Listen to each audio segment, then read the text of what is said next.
You're listening to the audio production of The Wedding Novels, including the New York Times bestseller The Wedding Dress, The Wedding Chapel, and The Wedding Shop by Rachel Hauck.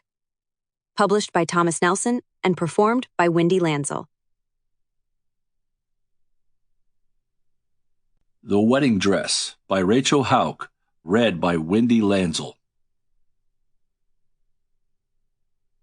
Chapter 1. Charlotte, April 14th. It was the breeze, a change in the texture of the unseen that made her look up and walk around a stand of shading beech trees.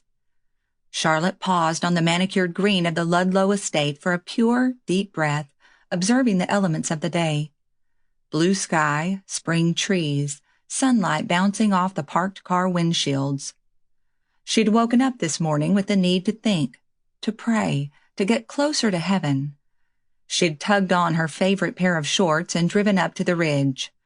But instead of solitude, Charlotte found her piece of red mountain busy and burdened with shoppers, seekers, and bargain hunters. The annual Ludlow Antiques auction to raise money for the poor was in full force on the estate's luscious grounds. Charlotte raised her sunglasses to the top of her head, resenting the intrusion. This was her personal sanctuary, even if the rest of the world didn't know it. Mama used to bring her here for picnics, parking on a gravel service road and sneaking Charlotte along the Ludlow's perimeter, laughing and whispering, shh, as if they were getting away with something fun and juicy.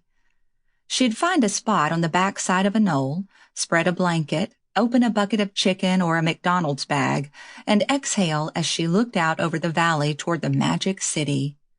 Isn't it beautiful?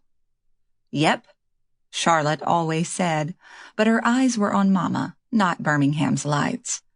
She was the most beautiful woman Charlotte had ever seen, and almost 18 years after her death, she still was the most beautiful woman Charlotte had ever seen. Mama had a way of just being, but she died before she imparted that gift to Charlotte. Shouts invaded Charlotte's memorial moment with Mama. Bidders and buyers moved in and out from under the auction tent spread across the side lawn. Shading her eyes from the angled sunlight, Charlotte stood in the breeze, watching, deciding what to do. Go back home or walk the grounds. She didn't need or want anything that might be under that tent. Didn't have the money to buy even if she did.